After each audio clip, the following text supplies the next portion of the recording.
दृष्टि आईएएस के audio article programme में आपका स्वागत है। आज का हमारा आर्टिकल द प्रिंट में प्रकाशित लेख in declassified US secret Indo Pacific strategy India is central Pakistan has fallen out और द डिप्लोमेट में छपे लेख व्हाट इज इंडो पैसिफिक के सम्मिलित सारांश पर आधारित है। इसमें टीम दृष्टि के इनपुट्स भी शामिल हैं।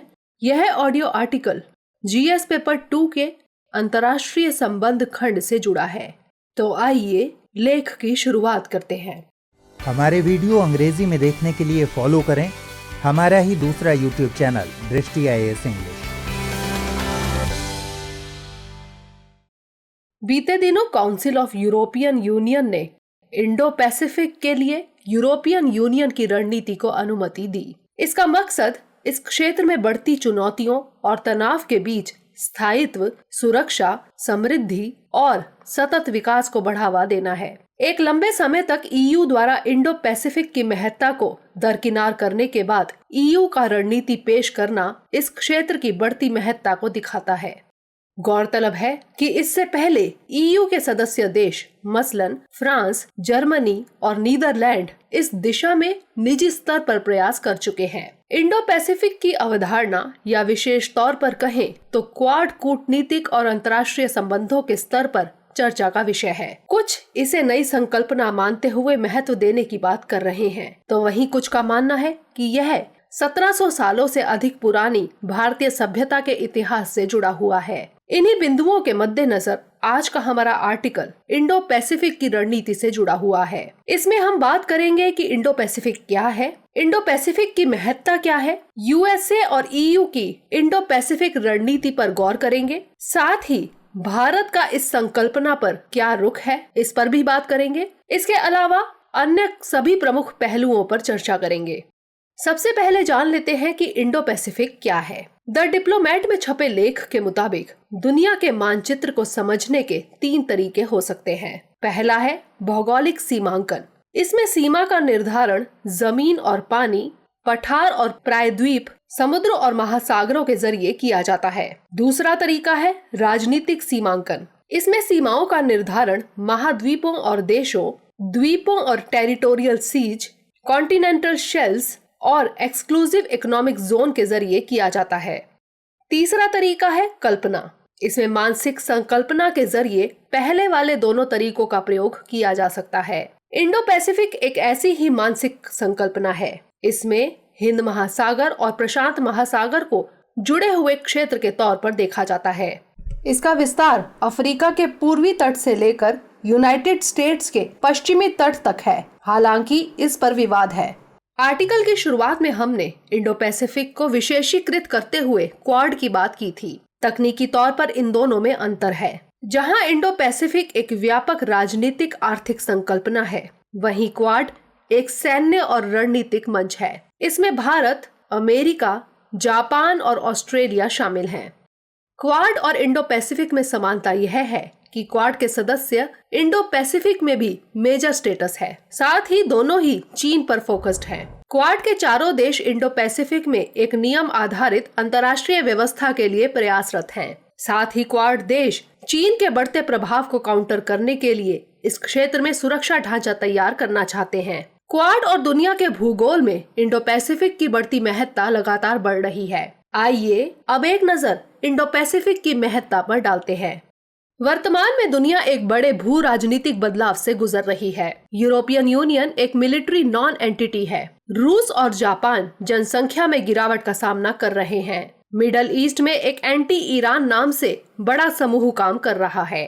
म्यांमार में तख्ता पलट के बाद सैन्य शासन काबिज है। चीन कंबोडिया, म्यांमार, पाकिस्तान, जिबूती तक पहुंच गया है। साथ ही BRI के तहत एक लैंड कॉरिडोर बनाने पर भी काम कर रहा है। ऐसे में भारत इस क्षेत्र में एक बड़ी ताकत के रूप में देखा जा रहा है, जो इंडो पैसिफिक में चीन को काउंटर कर सके। वैश्वीकरण की ताकतों, व्यापार एवं नए बनते समीकरणों के चलते भी इस क्षेत्र की महत्ता में इजाफा हुआ है। साथ ही इस क्षेत्र में मोबिलिटी के बढ़ने से एक व्यापक और एकीकरण की अप्रोच विकसित हुई है। इसके अलावा इस क्षेत्र में दुनिया के सर्वाधिक जनसंख्या वाले देश स्थित हैं, जिससे इस क्षेत्र में ऊर्जा मांग में भी वृद्धि हो रही है।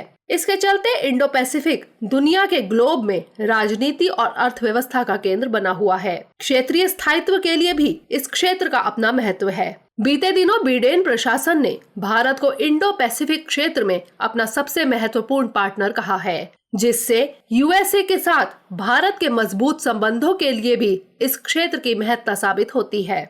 गौरतलब है कि यूएसए भारत का महत्वपूर्ण व्यापारिक भागीदार रहा है। साल 2019 में यूएसए भारत का सबसे बड़ा व्यापारिक भागीदार था। यदि भारत इस क्षेत्र में एक मजबूत शक्ति बनकर चीन का मुकाबला कर पाया तो इससे भारत के भी राष्ट्रीय हित को साधा जा सकता है। साल 2016 के आंकड़ों के मुताबिक मलक्का जल संधि के जरिए चीन अपना 80% तेल आयात करता है।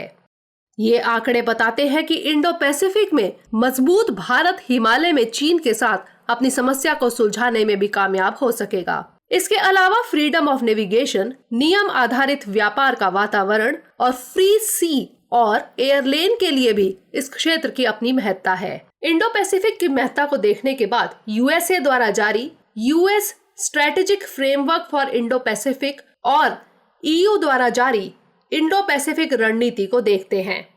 यूएसए के डॉक्यूमेंट में एक पूरा चैप्टर भारत को डेडिकेट किया गया है, जिसमें पाकिस्तान का कोई जिक्र नहीं है। इसमें क्वाड की अपस्केलिंग का जिक्र किया गया है। साथ ही भारत के साथ किए गए फाउंडेशनल एग्रीमेंट्स मसलन बेका, COM कासा, LEMOA और GSOMIA का जिक्र किया गया है। गौरतलब है कि बेका यानी basic exchange and cooperation agreement पर भारत और अमेरिका के बीच साल 2020 में हस्ताक्षर किए गए थे। कॉमकासा यानी communication compatibility and security agreement साल 2018 में, LEMOA यानी logistics exchange memorandum of agreement पर साल 2016 में हस्ताक्षर किए गए थे। वहीं GSOMIA माने general security of military information agreement पर साल 2002 में हस्ताक्षर किए गए थे। साथ ही निष्कर्ष के तौर पर एक मजबूत भारत को इस क्षेत्र में चीन को प्रतिसंतुलित करने के लिए जरूरी बताया गया है। ये डॉक्यूमेंट इंडो पैसिफिक में भारत के नेतृत्व की तस्कीद करता है। वहीं ईयू की रणनीति में इस क्षेत्र में भागीदारों के साथ मिलकर काम करने की है। इसमें ASEM यानी एशिया यूरोप मीटिंग पर मुख्य तौर पर फोकस किया गया है। ईयू का मानना है कि अगर चीन समस्या का हिस्सा है तो उसे समाधान का हिस्सा भी बनना होगा। ऐसे में यह भी जानना जरूरी है कि इंडो पैसिफिक पर भारत का नजरिया क्या है। अब एक नजर इंडो पैसिफिक को लेकर भारत के रुख पर डालते हैं। अगर भारत के रुख की बात करें तो विदेश मंत्रालय द्वारा जारी एक बयान के मुताबिक भारत इंडो पैसिफिक को कुछ देशों के क्लब तक सीमित नहीं मानता। साथ ही यह किसी देश के खिलाफ एकजुट होने की भी बात नहीं करता। भारत हमेशा से खुले, स्वतंत्र और समावेशी क्षेत्र का पक्षधर रहा है। साथ ही भारत के संबंध हर देश के साथ स्वतंत्र तौर पर होते हैं। किसी समूह या देश के प्रभाव में आकर भारत अपनी विदेश नीति तय नहीं करता। भारत की इंडो पैसिफिक संकल्पना समावेशी प्रकृति की है। इसमें नेविगेशन की स्वतंत्रता, सभी अंतर्राष्ट्रीय महासागरों में ओवरफ्लाइट की बात की जाती है। भारत के लिए इंडो पैसिफिक एक्ट ईस्ट नीति का ही बड़ा हुआ रूप है, जिसमें चीन, जापान, दक्षिण कोरिया, इंडोनेशिया और ऑस्ट्रेलिया बड़े भागीदार हैं। अप्रैल 2019 में भारत ने विदेश मंत्रालय के तहत एक इंडो पैसिफिक विंग का भी गठन किया है। इसका मकसद Indian Ocean Rim Association, Association for South East Asian Nations और क्वाड को एकीकृत करके एक इंडो पैसिफिक अम्ब्रेला के तहत लेकर आना है। इसके अलावा भारत ने हिंद महासागर में अपने रणनीतिक हितों के लिए साल 2015 में सागर यानी security and growth for all in the region की रणनीति जारी की थी। हालांकि भारत की इंडो पैसिफिक रणनीति की राह में कुछ चुनौतियां भी हैं। इस दिशा में सबसे पहली चुनौती है व्यापार, जहां एक और चीन का इस क्षेत्र के सभी प्रमुख देशों के साथ व्यापार अच्छा खासा है, वहीं भारत और चीन के बीच इन आंकड़ों में बड़ा अंतर दिखाई देता है। इसके अलावा भारत का RCEP यानी रीजनल कॉम्प्रिहेंसिव इकोनॉमिक पार्टनरशिप पर हस्ताक्षर न करना भी एक बड़ी चुनौती के रूप में उभरेगा। हालांकि इसके पीछे भारत के वाजिब घरेलू कारण हैं। इसके अलावा इस क्षेत्र के कई प्रमुख देशों के साथ भारत के FTA यानी फ्री ट्रेड एग्रीमेंट नहीं है। वहीं चीन के प्रमुख सभी देशों के साथ FTA हैं। साथ ही चीन जापान और दक्षिण कोरिया के बीच एक त्रिपक्षीय FTA के लिए बात चल रही है। इसके अलावा एक चुनौती है चीन की सैन्य ताकत, जहां एक और चीन Bangladesh, Myanmar, Sri Lanka, Indonesia, Philippines और थाईलैंड जैसे देशों के लिए बड़ा डिफेंस सप्लायर है, वही भारत की उपलब्धियां इस दिशा में सीमित है। एक अन्य चुनौती है अर्थव्यवस्था की धीमी रफ्तार। कोविड महामारी के चलते भारत की अर्थव्यवस्था बुरी तरह चरमरा गई है। ऐसे में अगर भारत एक बड़ी अर्थव्यवस्था के तौर पर नहीं उभरता है तो इंडो पैसिफिक में भी भारत की भूमिका सीमित रहेगी। चीन ने अपनी ऋण जाल कूटनीति को रणनीतिक हथियार बना रखा है, वहीं भारत देशों के विकास में भागीदार बनने में विश्वास करता है। हालांकि यह भी चीन की तुलना में काफी कम है। इन चुनौतियों के मद्देनजर भारत को आर्थिक तौर पर मजबूती बनाते हुए इंडो पैसिफिक में एक क्षेत्रीय ताकत नहीं वरन वैश्विक ताकत बनकर उभरने की जरूरत है, क्योंकि यह एक सच्चाई है कि केवल रणनीतिक वार्ता आर्थिक वास्तविकताओं का मुकाबला नहीं कर सकती।